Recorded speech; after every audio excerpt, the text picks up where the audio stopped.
Hello बच्चों, the question says which of the following is an extensive property.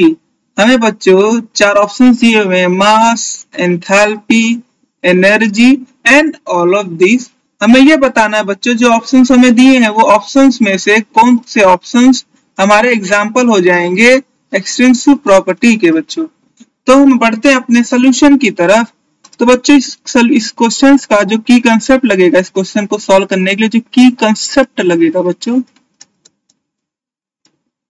की concept लगेगा बच्चों extensive property का बच्चों कैरेक्टरिस्टिक्स, एक्सटेंसिव प्रॉपर्टीज का कैरेक्टरिस्टिक्स।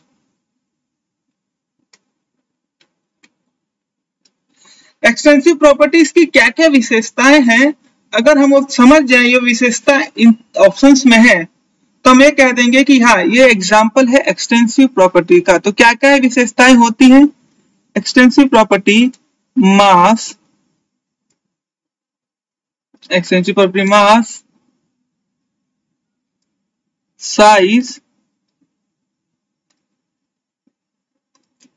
और बच्चों शेप पे क्या होंगी, मास, साइज और शेप पे ये हो जाएंगी बच्चों डिपेंडेंट।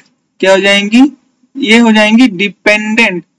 तो जो मास, साइज और शेप पे क्या हो, डिपेंडेंट हो, ऐसी प्रॉपर्टीज, ऐसी पॉजेसिव प्रॉपर्टीज को हम क्या कहेंगे?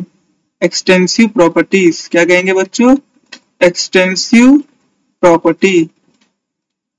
तो हम देखते हैं हमारे दिए हुए ऑप्शंस में क्या वो प्रॉपर्टी मास, साइज और शेप पे डिपेंड कर रही है। तो हम बढ़ते हैं पहले क्वेश्चन के साथ, पहले ऑप्शंस के साथ। पहला ऑप्शन हमें दिया है मास। बच्चों मास एक एक्सटेंसिव प्रॉपर्टी का ही एक एग्जांपल है। मास एक एक्सटेंसिव प्रॉपर्टी का एग्जांपल है क्योंकि मास बच्चों साइज और शेप पे तो डिपेंड करता ही है, क्योंकि ये डिपेंडेंट है शेप एंड साइज पे।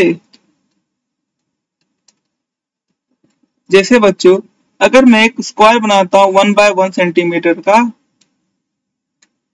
और एक स्क्वायर बनाता हूं बच्चों में 2 बाय 2 सेंटीमीटर का, तो बच्चों इसका मास क्या होगा? जो 2 बाय 2 सेंटीमीटर का मास होगा बच्चों, उसका मास क्या होगा? ज्यादा होगा। तो मैं कह सकता हूं मास हमारा साइज और शेप पे डिपेंडेंट है, तो हमारा मास एक क्या हो गया? एक एक्सटेंसिव प्रॉपर्टी हो चुकी। दूसरा है बच्चों हमारा एंथैल्पी।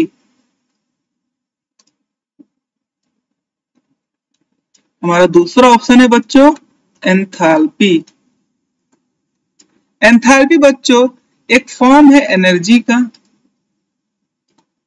और हमें पता है बच्चों एनर्जी क्या है? एनर्जी एक मास डिपेंडेंट प्रॉपर्टी है बच्चों, मास डिपेंडेंट प्रॉपर्टी है।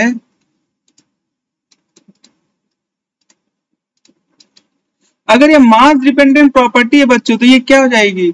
ये हो जाएगी एक्सटेंसिव प्रॉपर्टी। क्या हो जाएगी बच्चों? Extensive property. हमारा तीसरा ऑप्शन क्या दिया है? हमारा तीसरा ऑप्शन दिया है बच्चों एनर्जी।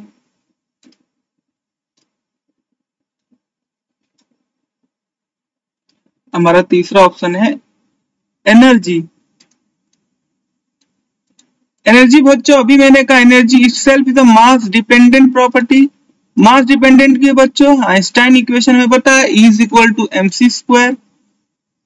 अगर हम इससे देखें तो हमारा क्या होता है? एनर्जी क्या मास डिपेंडेंट प्रॉपर्टी है। तो मास डिपेंडेंट प्रॉपर्टी होने की वजह से बच्चों ये क्या हो जाती है? एक्सटेंसिव प्रॉपर्टी हो जाती है। इवन बच्चों ये जो होती है हमारे जो मास डिपेंडेंट के साथ साथ एंथैल्पी, एनर्जी, जितने भी फॉर्म है एनर्जी के, enthalpy, entropy, enthalpy gives free energy, जितने भी एनर्जीज हैं ये सब बच्चों साइज और शेप पे भी डिपेंडेंट होते हैं, साइज और शेप पे भी डिपेंडेंट होंगे।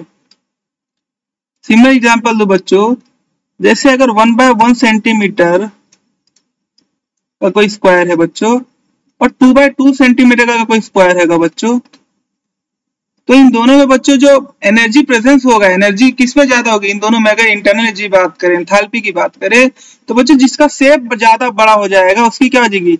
एंथैल्पी भी तो ज्यादा हो जाएगी। अगर एंथैल्पी ज्यादा हो जाएगी इसका मतलब उसकी एनर्जी ज्यादा है, तो एनर्जी क्या हो गई, साइज और शेप पे भी डिपेंडेंट है, साइज और शेप पे भी डिपेंडेंट है। तो हमारी जो कैरेक्टरिस्टिक्स थी, जो विशेषताएं थी एसेंशियल प्रॉपर्टीज में, क्या होना चाहिए, वो होना चाहिए शेप, साइज और मास डिपेंडेंट होनी चाहिए। तो हमारी जो तीनों के तीनों एग्जाम्पल जो हमें ऑप्शन दिए, मास,